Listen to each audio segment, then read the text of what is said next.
Muy bien, bienvenidos a una nueva emisión de Derecho a la Gente. Hoy vamos a estar explicando un tema del que alguna vez ya hablamos, como es la libertad condicional, pero con una reforma muy reciente en el Código Penal argentino, muy de hace 2-3 semanas, muy reciente y muy importante. Respecto a la libertad condicional cambia mucho, es un endurecimiento indirecto de penas muy grande. Y ya que estamos en las vísperas de una elección legislativa, vamos a estar explicando cómo se forma una ley a nivel nacional. En detalle el pasito a pasito de cómo se conforma una ley, lo cual va a permitir entender algunas cuestiones de índole más bien político, si se quiere, pero vamos a ir al aspecto jurídico. Y si tenemos tiempo al final, vamos a hacer un muy brevísimo resumen de los cargos que se eligen este domingo en estas elecciones, estas PASO. En este primer bloque quería compartir algunas reflexiones sobre Venezuela, tema del que ya hace algunas semanas que tenía ganas de hablar y que lamentablemente va a seguir siendo un tema de actualidad indudablemente el próximo tiempo, porque estamos muy lejos de que esto se resuelva, pero tomar el tema Venezuela como disparador de algunas precisiones, de algunas explicaciones que creo importante hacer, que no están muy claras, en mi opinión, muchas veces en la comunidad. Ustedes saben que mucha gente tiene por ahí en la cabeza esta especie de división simple y fácil de gobiernos democráticos y gobiernos de facto, gobiernos dictatoriales, gobiernos contrarios al orden constitucional, etcétera, que generalmente se asocian con un golpe militar.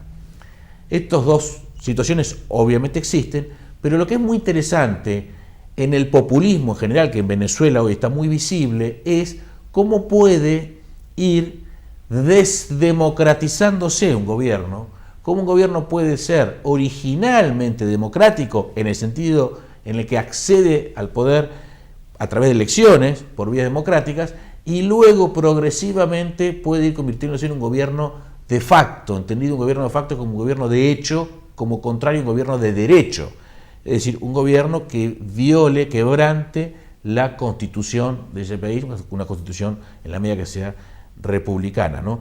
Y es muy interesante cómo se pueden ver en los distintos populismos, insisto, el de Venezuela hoy el más avanzado en su proceso, ciertos patrones de conducta que se repiten casi invariablemente, incluso en otros países del mundo históricamente. Una primera cuestión es, el que accede al poder, en cuanto obsesionado por el poder, quiere quedarse a vivir, de modo que empieza a tomar decisiones que apunten a que el sistema le permita quedarse a vivir. Para eso es necesario cercenar, debilitar, suprimir las libertades políticas, civiles de la población. Pero como eso no se puede hacer de entrada, se empieza por cercenar las libertades económicas. Y ustedes saben, no estamos descubriendo nada, lejos de descubrir algo, ya hace mucho que ha quedado claro que cuando en una población se empiezan a debilitar, a resentir o incluso se llega a suprimir las libertades económicas, inevitablemente se suprimen las libertades políticas.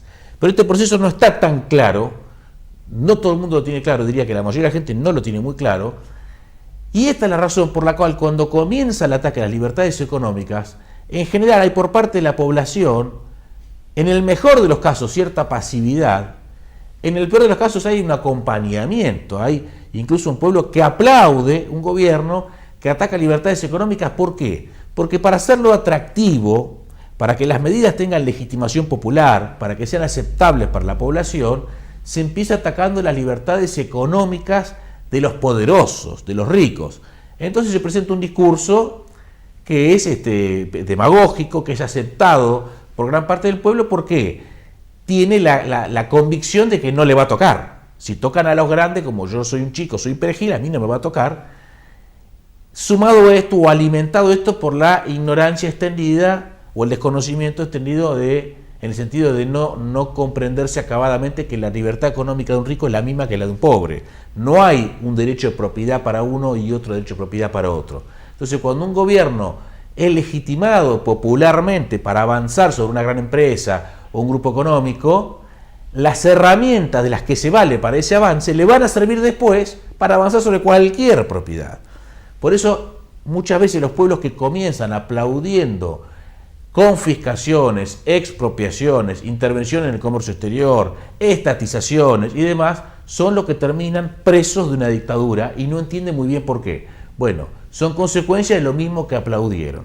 Esto creo que es muy importante tenerlo en cuenta. Se empieza por atacando las libertades económicas de los ricos, se sigue por las libertades económicas de los no tan ricos, se sigue por las libertades económicas de todos y se sigue por las libertades políticas de todos.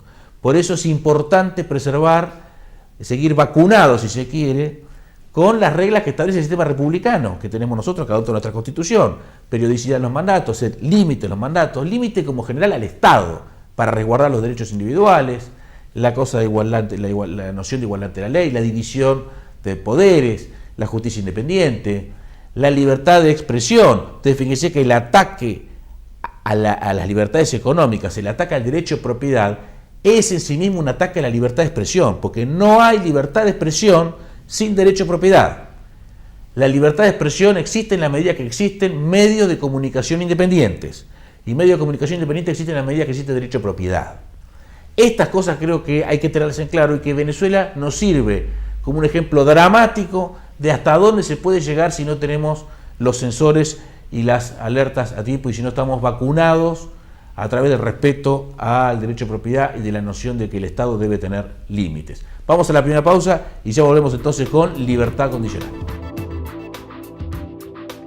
Estudio jurídico del doctor Ramiro Renarrech. Nuevo domicilio, San Martín 3391, sexto piso, oficina B.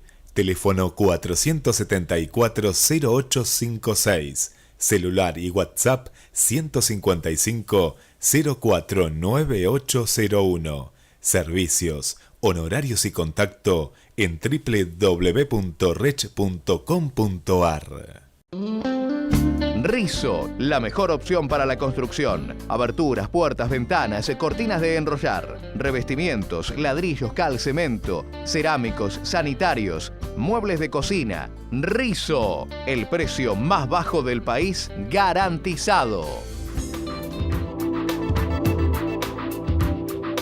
Muy bien, segundo bloque de Derecho a la Gente. Como habíamos dicho, la figura jurídica de la libertad condicional, que seguramente todos ustedes han escuchado, ha sido fuertemente modificada a fines de julio de este año, hace poquito nomás. Pero recordamos de qué se trata.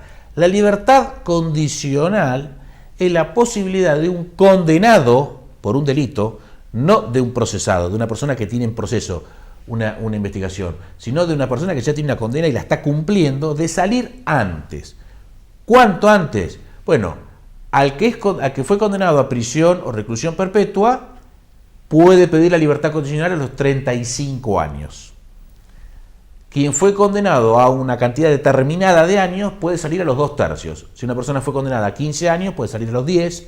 Si fue condenada a 9, puede salir a los 6. Si fue condenada a 5 años, saldrá a los 3 años y 4 meses, que son los 2/3 de 5. Y si la condena es de 3 años o menos, la libertad condicional se puede otorgar a los 8 meses o al año, dependiendo de un tecnicismo, de que sea reclusión o prisión. Este es entonces el corte, digamos, ¿no? El periodo en el que puede salir una persona. 35 años si está condenada a perpetua, 2/3 en el resto, en la mayoría de los demás casos, y 8 meses o un año en caso de 3 años o menos. Hasta fin de julio pasado, debido a una reforma que había desde el 2004, desde hace un poco más de 10 años, no se podía conceder libertad condicional a los condenados por algunos delitos especialmente graves que tenían todos como resultado la muerte. Concretamente estamos hablando de abuso sexual seguido de muerte, amenaza seguida de muerte, secuestro extorsivo seguido de muerte, homicidio en ocasión de robo, cuando se mata a alguien dentro de un robo, o uno de los casos de homicidio calificado. Esto era así hasta fin de julio.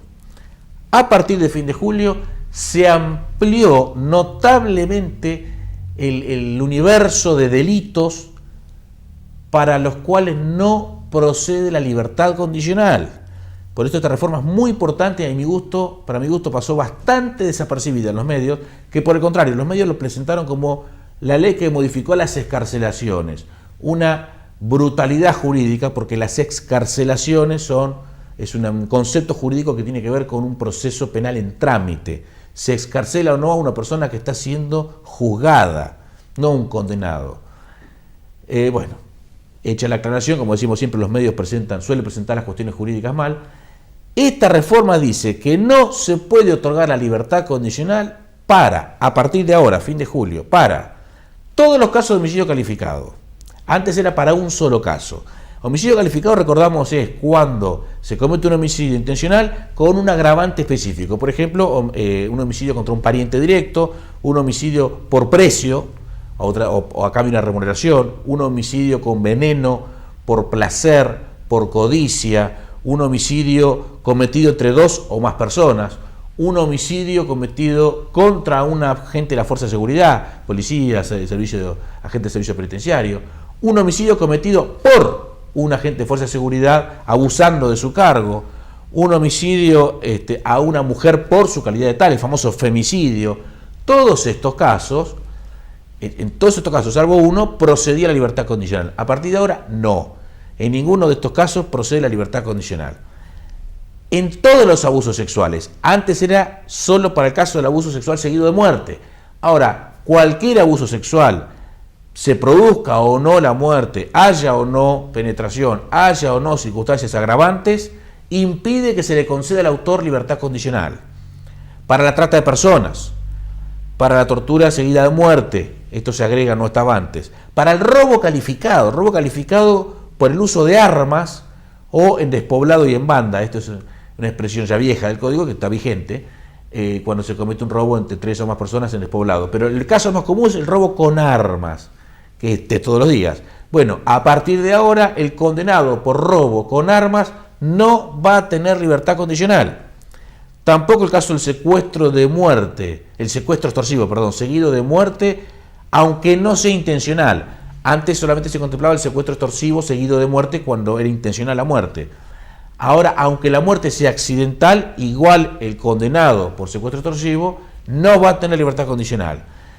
Por financiamiento de terrorismo, por los distintos delitos vinculados a los estupefacientes, desde sembrar estupefacientes, fabricar, producir de cualquier modo, almacenar, vender, introducir en el país, financiar algunas de estas actividades, es decir, todos los delitos vinculados al narcotráfico, al tráfico de estupefacientes, que tienen distintas situaciones, distintas penas, no van a admitir a partir de ahora libertad condicional. Y finalmente también el contrabando, el delito que está en el Código Aduanero. Por eso esto es un gran cambio, porque la libertad condicional era algo que históricamente se negaba en situaciones o en casos excepcionales. La regla era conceder la libertad condicional, especialmente a caballo del garantismo que explotó, garantismo de pena que explotó los últimos años. Así que cuando se condenaba a alguien a determinada cantidad de años, se sabía, por lo menos del mundo jurídico, que en realidad la condena nunca iba a ser esa cantidad de años, sino esa cantidad de años menos la libertad condicional. A partir de ahora esto cambia, por eso esto es un endurecimiento de penas sin que se endurezcan las penas.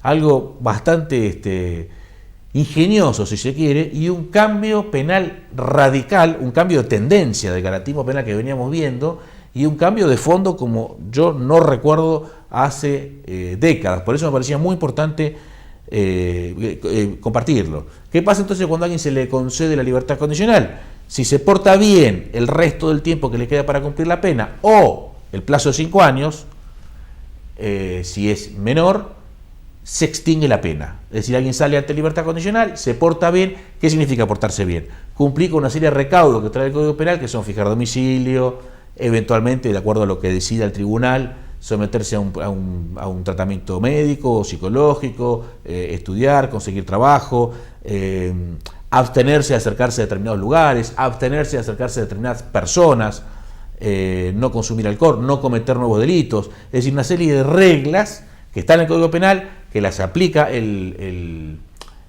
juez o el tribunal, y que si se cumplen extinguen la pena en el caso del condenado que se porta bien. En el caso del condenado que no cumple, que incumple, que viola alguna de estas reglas, se le revoca la libertad condicional y se lo vuelve a privar de la libertad. Y con una reforma que también quiero mencionar de esta ley, con esto redondeamos el bloque, tampoco van a poder gozar de detención domiciliaria o de prisión discontinua, que es una prisión donde están un tiempo afuera y un tiempo adentro, o de semidetención, es decir, la persona que sale hasta 36 horas por semana, o que sale de noche y viene de día, o sale de día y viene de noche.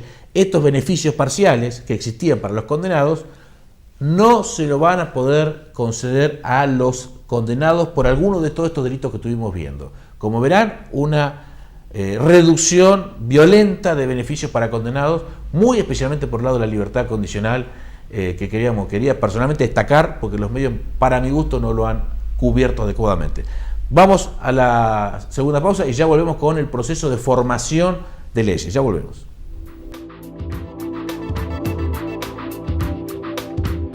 Estudio Jurídico del Dr. Ramiro René Rech. Nuevo domicilio, San Martín 3391, sexto piso, oficina B, teléfono 474-0856, celular y WhatsApp 155-049801, servicios, honorarios y contacto en www.rech.com.ar.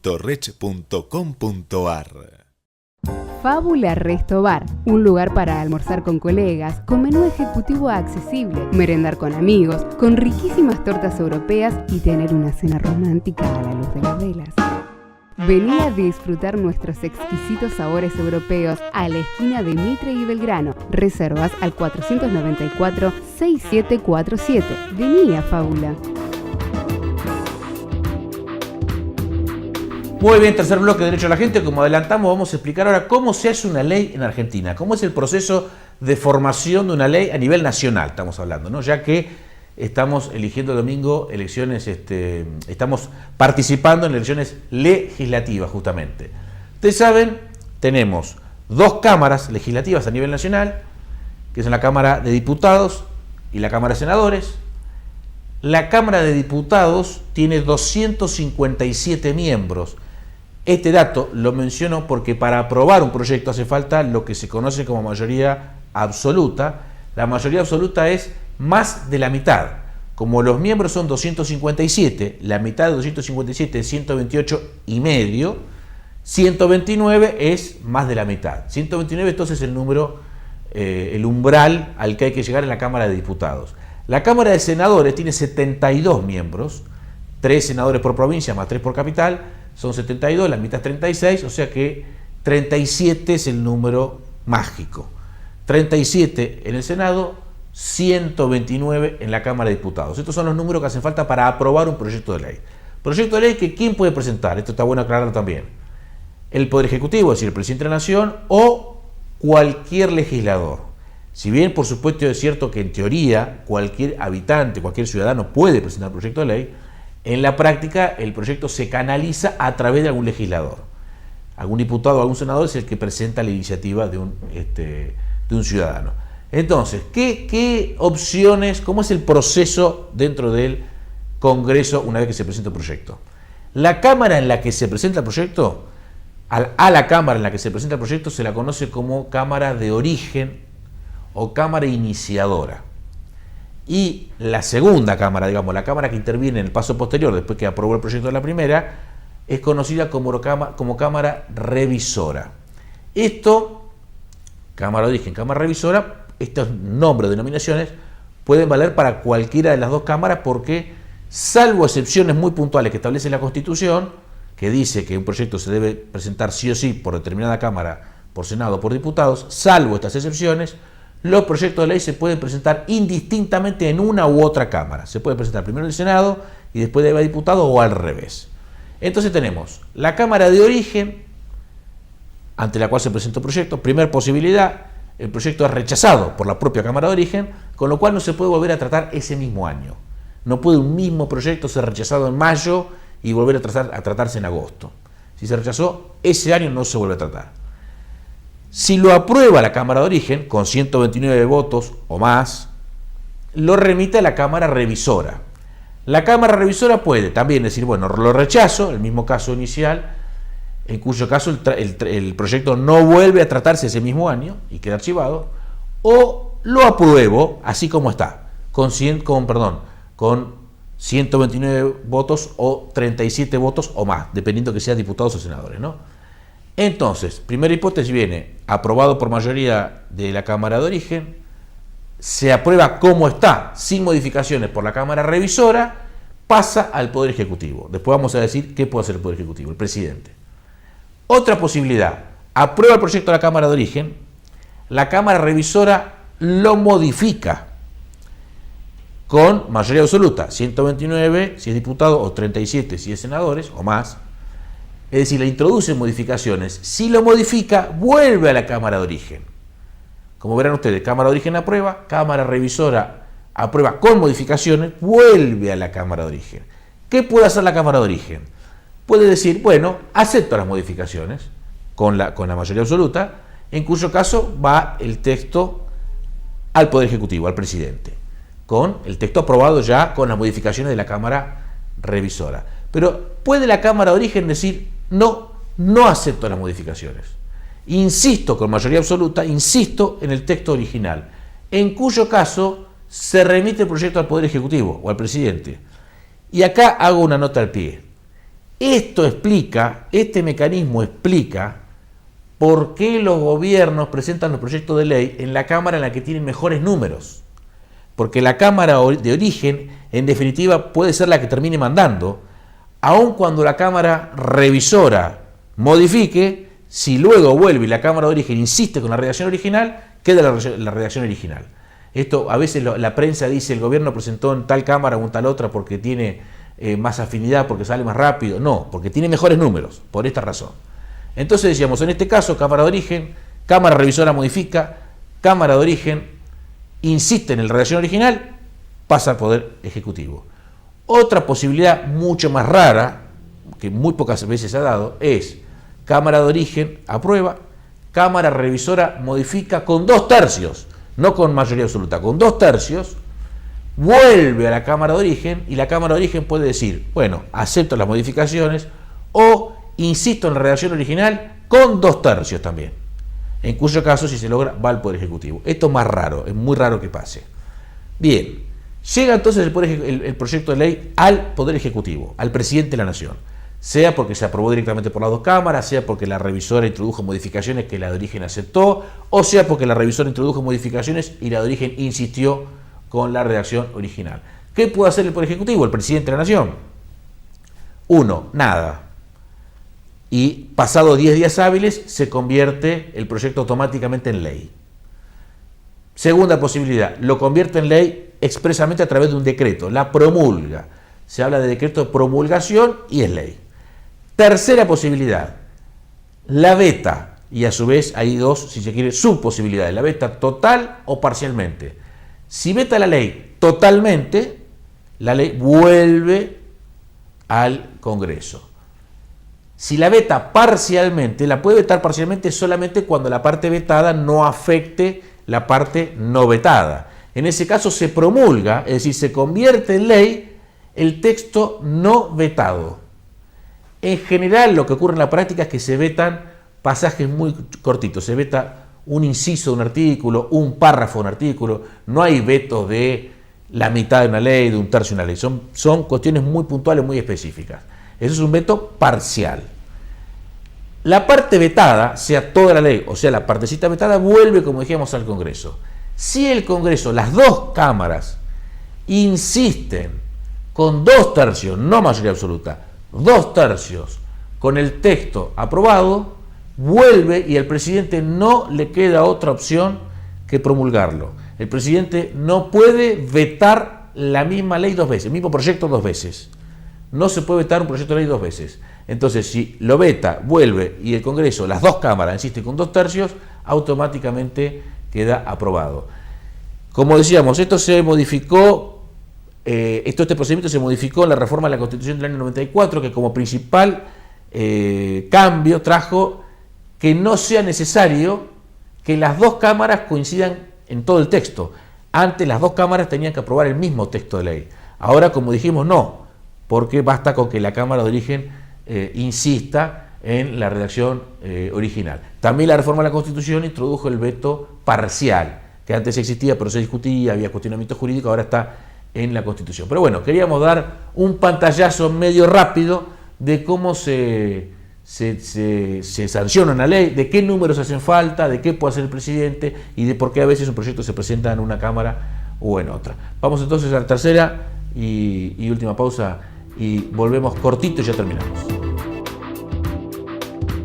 Estudio Jurídico del Dr. Ramiro Renarrech. Nuevo domicilio, San Martín 3391, sexto piso, oficina B.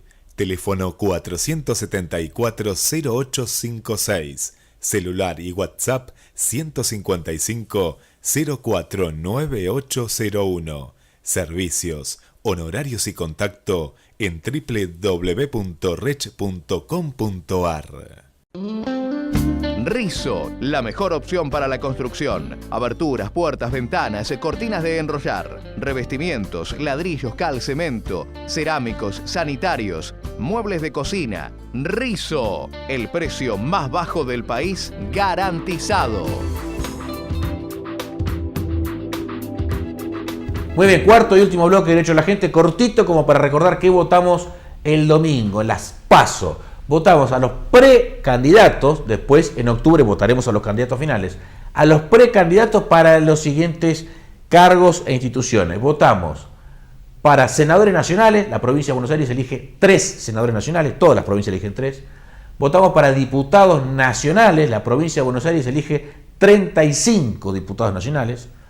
A nivel provincial votamos senadores provinciales en la quinta sección electoral, a la que pertenece General Pueyrredón. Elige 5 precandidatos para 5 senadores provinciales, y a nivel municipal vamos a elegir precandidatos para concejales, para 12 bancas en el Consejo Deliberante y 5 en el Consejo Escolar. Queríamos recordar esto en 2 segunditos a horas nomás de las elecciones. Ahora sí, nos vamos entonces y nos despedimos hasta la semana que viene.